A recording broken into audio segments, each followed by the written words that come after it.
Hello everyone, नमस्कार। आज हम बात करेंगे फायस के बारे में। सर्वप्रथम फायस का खोज जापान में हुआ था, इसलिए फायस को एक जापानी तकनीक माना जाता है। लगभग हर जापानी और पूरी दुनिया के ज़्यादातर कामयाब व्यक्ति अपने वर्कप्लेस और अपनी लाइफस्टाइल में भी फायस मेथड का प्रयोग अवश्य करते हैं। फायस में 5 एस हैं और हर एस से अलग अलग जापानी शब्द बने हैं, जिसका अर्थ और कार्य अलग अलग है। आज हम इन फायस का पूरा नाम एक एक करके जानेंगे।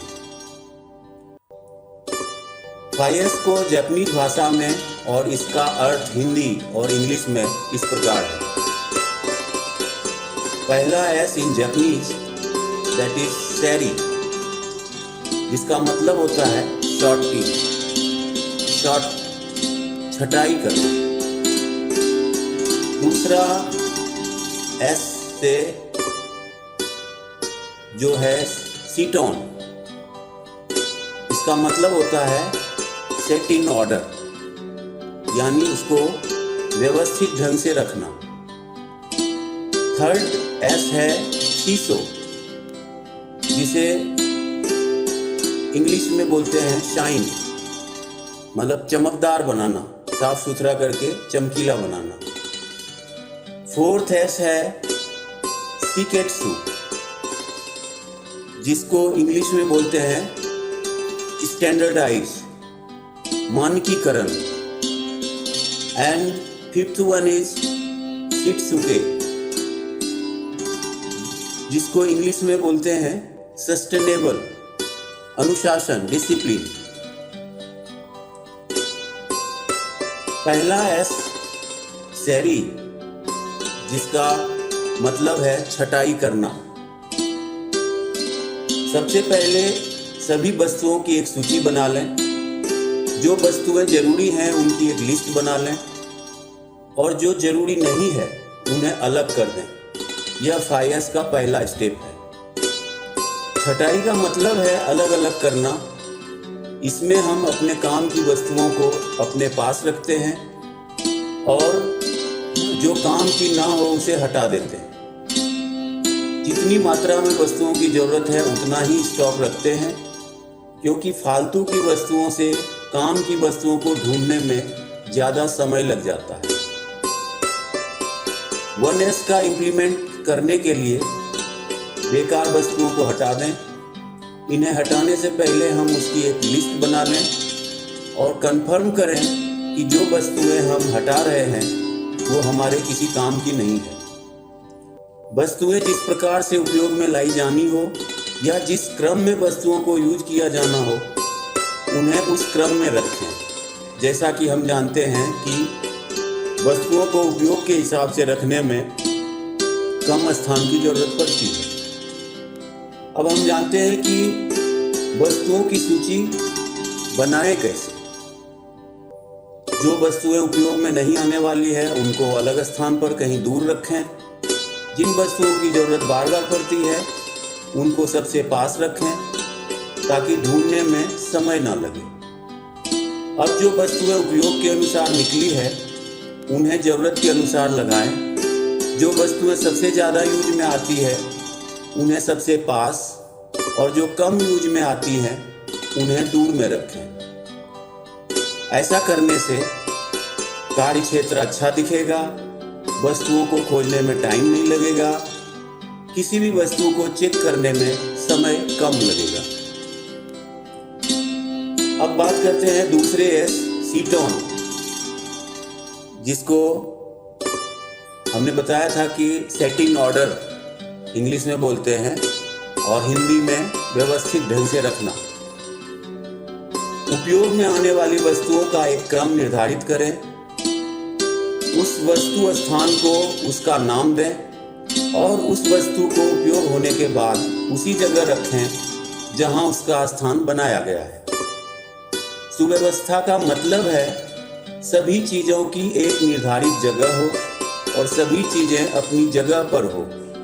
वस्तुओं को उपयोग करने के बाद उसी स्थान पर रख दी जानी चाहिए, ताकि अगर दूसरे किसी व्यक्ति को उस वस्तु की जरूरत हो तो वो आसानी से उस व्यक्ति को मिल सके। इससे कार्य करने में आसानी होगी। वस्तुओं को उनके साइज के हिसाब से रखें। जिन वस्तुओं की जो जगह बनाई गई है वो वस्तुएं उसी स्थान पर होनी चाहिए, जिससे जब उन वस्तुओं की जरूरत पड़े तो उन्हें आसानी से उपयोग में लाया जा सके। अगर आप अपने कार्यस्थल पर इस तीसरे एस सेट इन ऑर्डर सीटोन को लागू करते हैं तो सबसे पहले जो जगह स्पेस की बचत होगी, और दूसरा इसमें आपको चीजों को ढूंढने में आपका समय खराब नहीं होगा। अब जानते हैं कि वस्तुओं को उपयोग के अनुसार कैसे रखें। उपयोग में आने वाली वस्तुओं का नामांकन करें। वस्तुओं के नाम के अनुसार उसकी एक निश्चित जगह दें और उसका नाम दें। वस्तुओं को उपयोग के बाद उसको उसी जगह पर रखें जहां उसका स्थान बनाया गया। कलर कोड का यूज करें। वस्तुओं की एक लिस्ट डिस्प्ले करें। उस कार्यस्थल पर काम करने वाले सभी कर्मचारियों को इस सेकेंड एस सीटोन का पालन करने को कहें। अपने वर्क प्लेस पे दूसरा एस यानी सीटोन इंप्लीमेंट करने से वस्तुओं की पहचान करने में समय नहीं लगता है, वस्तुओं को खोजने में टाइम नहीं लगता है। कोई भी व्यक्ति आसानी से वस्तुएं प्राप्त कर सकता है, बेशक वो नया ही क्यों न हो। कौन सी वस्तु कहाँ है बहुत आसानी से हम जान सकते हैं। अब आते हैं तीसरे एस यानी सीसो, जिसका मतलब साइन है, यानी चमकदार बनाना, चमकाना। कार्य क्षेत्र और वस्तुओं की साफ सफाई नियमित करें। अपने आसपास की उन वस्तुओं को साफ सफाई अवश्य करें जिन्हें हमारे द्वारा उपयोग किया जाना है। हमें अपने कार्यस्थल, मशीनों, उपकरणों, फ्लोर को हमेशा साफ सुथरा रखना चाहिए। जी हाँ, इस तीसरे एस यानी सीसो के कुछ नियम हैं। कभी भी चलती मशीन में सफाई न करना चाहिए, क्योंकि हो सकता है कि आप जिस कपड़े से सफाई कर रहे हैं वह कपड़ा मशीन की मोटर, वेल्ड या स्पैंडल में फंस सकता है, जिससे एक्सीडेंट हो सकता है। इसलिए मशीन को साफ करने से पहले मशीनों को बंद कर दें और पावर ऑफ कर दें। सफाई करने का एक समय तय होना चाहिए। ज़्यादातर कंपनियों या ऑर्गेनाइजेशन में सफाई का टाइम टेबल बनाया जाता है, जिसमें दिन में 10 मिनट या हफ्ते में 15 मिनट सफाई के लिए रखा जाता है। इस समय के सभी कर्मचारी अपने मशीनों, उपकरणों और कार्यस्थल की साफ सफाई किया करते हैं। अब जानते हैं कि सीसो का इंप्लीमेंट करें कैसे। साफ सफाई के लिए दिशा निर्देश बनाएं। साफ सफाई के निर्देशों का पालन करें। इसका समय निर्धारित करें। इस कार्य को कौन करने वाला है उसकी एक लिस्ट बनाएं और निर्धारित जगह पर इसे डिस्प्ले करें। वस्तुओं का इंस्पेक्शन करते रहें। खराब होने पर इन्हें बदल दें और क्लीनिंग यानी सफाई से रिलेटेड पॉलिसी को जरूर फॉलो करें। ऐसा करने से वस्तुएं साफ दिखेगी, वस्तुएं लंबे समय तक चलेगी और वस्तुओं को समय के अनुसार खराब होने से पहले हम इसे चेंज कर सकते हैं। अब बात आती है चौथे एस सिकेट्सु, स्टैंडर्डाइज, मानकीकरण। आइए जानते हैं इसके बारे में। ऊपर बताए गए तीनों स्टेपों को फॉलो करने की एक चेकलिस्ट बनाएं। तीनों स्टेप को कैसे, कौन, कितनी देर में करना है इसका एक समय सूची अंकित करें। ऐसा करने पर यह एक स्टैंडर्ड बन जाएगा और जो सबके लिए फॉलो करना अनिवार्य होगा। इसमें हम अपने द्वारा बनाए गए स्टैंडर्डाइज को मेंटेन करते हैं। जैसे मान लें कि कंपनी में पानी की पाइप का कलर कोड ब्लू है, तो जब नई पानी की पाइप लगाई जाए या पुरानी पाइप को बदला जाएगा तो उनका कलर भी ब्लू ही होना चाहिए। इसमें हम ऊपर के तीनों एस का स्टैंडर्ड बनाकर रखते हैं। किसी एक व्यक्ति को इसकी जिम्मेदारी दे देते हैं कि ऊपर के तीनों एस का पालन सही से हो रहा है या नहीं। वह इसे एक बोर्ड के जरिए दिखा सकता है कि उन एस के सामने वह चेक मार्क लगा सकता है।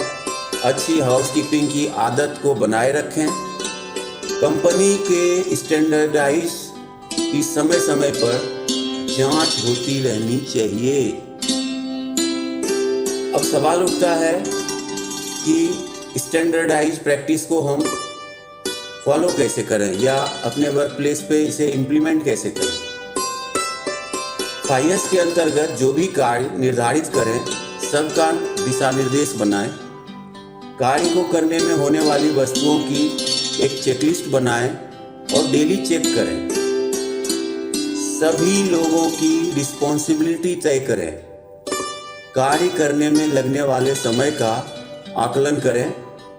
हम जो भी कार्य कर रहे हैं उसका वर्क इंस्ट्रक्शन वहां पर लगा होना चाहिए।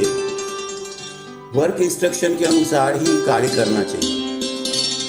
और अगर हम इस प्रैक्टिस को फॉलो करते हैं तो कोई नया पर्सन भी उस कार्य को आसानी से कर सकता है। तीनों स्टेप को आसानी से पूरा किया जा सकता है और कार्य को समझने में आसानी हो जाएगी। और अब बात आती है 5वां एस, शिक्षुके सस्टेनेबल अनुशासन, डिसिप्लिन। सबसे जरूरी और महत्वपूर्ण स्टेप अनुशासन है। अनुशासन बनाए रखना उतना ही जरूरी है जितना कार्य करना। हर कंपनी की अपनी एक अनुशासन प्रणाली होती है। कंपनी में हर हालत में अनुशासन बनाए रखें। प्रत्येक कार्य को करते समय निर्धारित नियमों का पालन करना चाहिए। इस 5वें एस में हमें कंपनी के प्रत्येक कार्य को निर्धारित समय और कार्य प्रणाली के अनुसार ही करना चाहिए। सुरक्षा नियमों का पालन करना, कंपनी के टर्म्स एंड कंडीशन का पालन करना, कंपनी के स्टैंडर्डाइज्ड प्रैक्टिस को बनाए रखना इत्यादि। कई कंपनी और ऑर्गेनाइजेशन में इसके बारे में ट्रेनिंग दी जाती है कि कंपनी में अनुशासन कैसे बनाकर रखें। इसके लिए प्लांट को अलग अलग जोन में बांटा जाता है और इसका कंटिन्यू ऑडिट किया जाता है।